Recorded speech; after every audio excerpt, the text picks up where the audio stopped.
बांगाल दैमारि बसुमतारी नङा दैमारिसो लिरनाया भुल जादों आं 20 बोसोर नांगोलाव दंमोन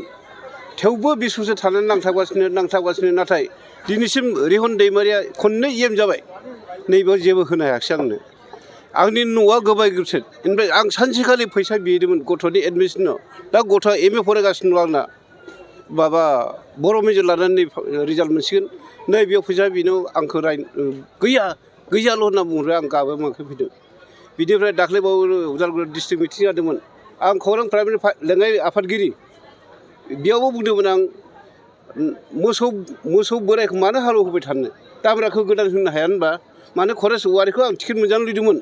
नैबेयाव बिथाङा आंनि खोथा फंसेबो रोङाखिसै बिनिफ्राय मा खालामबाय जोंहा मिननजों आंजों खुरमाखा गोदोनिफ्रायनो न'खरनि खरेसजोंबो खुरमा आं माने खरेसखौ टिकेट मोनजानो लुबैदोंमोन नाथाय खरेस माबा रिहन दैमारि सारा टिकेटखौ होनाय जायाखिसै बेनि थाखायनो आं रागा जोंना बुंबाय बेबो आंनि फैदेरला आदा नों न'खरनि मानसि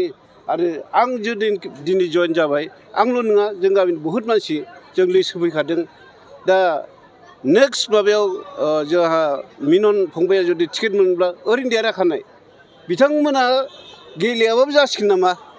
मानो थाखा खरस खालामनो दिनै थाखा खरस खालामनो लाब गैया दा बेखायनो आं बुंदों आं दिनैनिफ्राय जइन जाबाय मथथे रायजो राजानि थाखाय आं खामानि मावनो थाखाय आं थियारि जाबाय आंनि बुंनांगौ खोथाया बेनोसै आरो समाजखौ मोजां मोननानै समाजनि खामानि मावनानै मोजां मोनो थिग दिनैनि बेबायदि जोंनि भैरबकुन्द समस्थियाव जिथु मोनसे जयनिं प्रग्राम BJPनि जानानै जिथु मोनसे बिसाल माने जयनिं प्रग्राम आरो बे जयनिं प्रग्रामाव दिनै सासे समाज सिबियारि गोख्रों जाहा मिनन मोसाहारि बे बिथांजों लोगोसे जइन जाफानो मोननानै जोबोद गोजोननाय मोन्दों मानोना दिनै जों बेखौनो नुनो मोन्दों जिबायदि बयबो लोब BJP दोलोखौ मोनसे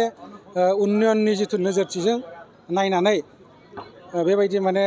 लैहोरै दिनै 5,000निबो बांसिन बेबायदि मिनन मोसाहारि बिथांखौ मोजां मोननानै आरोबाव बेबायदि BJPखौ मोजां मोननानै जेरै जइन जाफैदों बे असिलायैनो आंबो दिनै जइन जाफैबाय बेवहाय माने आङो जइन जानाय साफ्रोमखौबो जोंनि भैरबकुन्द हालामनि आंबो भैरबकुन्दनि जानानै साफ्रोमबो फैनाय साफ्रोमखौबो आंनि गोसो गोरबोजों साबायखर बावबाय बेजों लोगोसे साफ्रोमखौबो